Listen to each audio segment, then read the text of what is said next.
ఈ వీడియోస్ చేయడానికి మా టీం చాలా కష్టపడుతుంది. ఓన్లీ రిక్వెస్ట్ మేము మిమ్మల్ని అడిగేది ఏంటంటే, ఒక్కసారి ఒక లైక్ ఇచ్చేయండి. 500 లైక్స్ టార్గెట్ పెట్టుకున్నాం. ఒక లైక్ ఇచ్చేసి వీడియో చూడడం కంటిన్యూ చేయండి. మన ఇళ్లలో చాలామంది డబ్బులు లక్ష్మీదేవి ఏ రకమైనటువంటి మొక్కలు పెంచితే వస్తుందనే కాన్సెప్ట్లో భాగంగా చాలామంది మనీ ప్లాంట్ని పెంచుతూ ఉంటారు. ఈ మనీ ప్లాంట్ అనే దాన్ని పెంచే విషయంలో కొంతమంది ఇట్లా నేలకి తగిలేలాగా ఇట్లా అడ్డంగా పెంచుతారు. అట్లా ఎప్పుడు పెంచకూడదు. కంపల్సరీ దాన్ని పైకి పెంచుకోవాలి. అవసరమైతే ఒక తాడుని కట్టైనా సరే దాన్ని కంపల్సరీ పైకే పెంచుకోవాలి.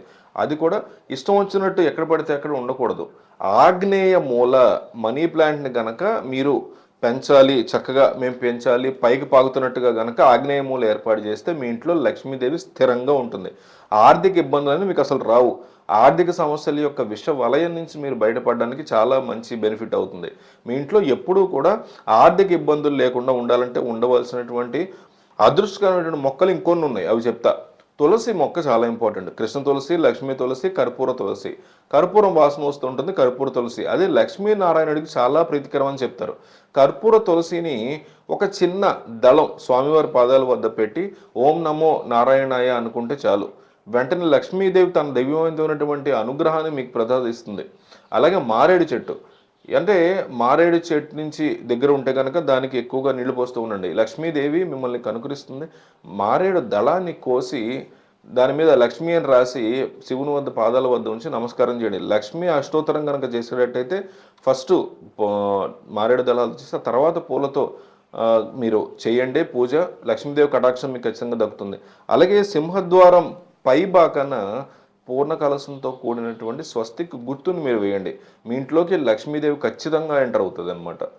వీలైతే మీరు ప్రతి శుక్రవారం కూడా గోమాతకి పసుపు కుంకుమ రాయండి.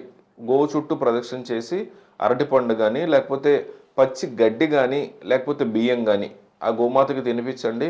లక్ష్మీదేవి యొక్క అనుగ్రహం మీకు ఎల్లవేళలా కూడా ఖచ్చితంగా ఉంటుంది.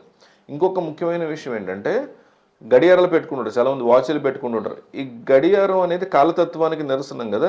ఈ గడియారం ఇలా పెట్టుకున్నప్పుడు పై భాగాన్ని మాత్రమే ఉండాలి, కిందకు ఉండకూడదు. కొంతమంది ఇట్లా కిందకి పెట్టుకుంటూ ఉంటారు, ఇట్లా ఉండకూడదు, ఇట్లా పైకి మాత్రమే ఉండాలి.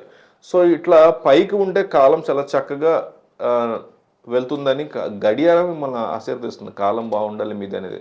కాలమే దైవ స్వరూపం అని చెప్తారు. అందువల్ల గడియారం కూడా ఎప్పుడు దక్షిణం వైపు ఉండకూడదు. గడియారం అనేది ఎప్పుడు కూడా మీకు ఎటైనా పెట్టుకోండి, కానీ గడియారం అనేది దక్షిణం వైపు పెట్టుకోకూడదు.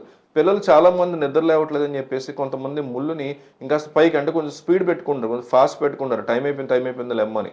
సో కాలాన్ని శాసించేది మనం కాదు కాబట్టి, భగవంతుడు కాబట్టి, అందుచేత కాలాత్మ స్వరూపాన్ని ఎప్పుడు మార్చకండి. గడియారం స్లోగా తిరుగుతూ ఉంటే వెంటనే బాగు చేయించుకోండి.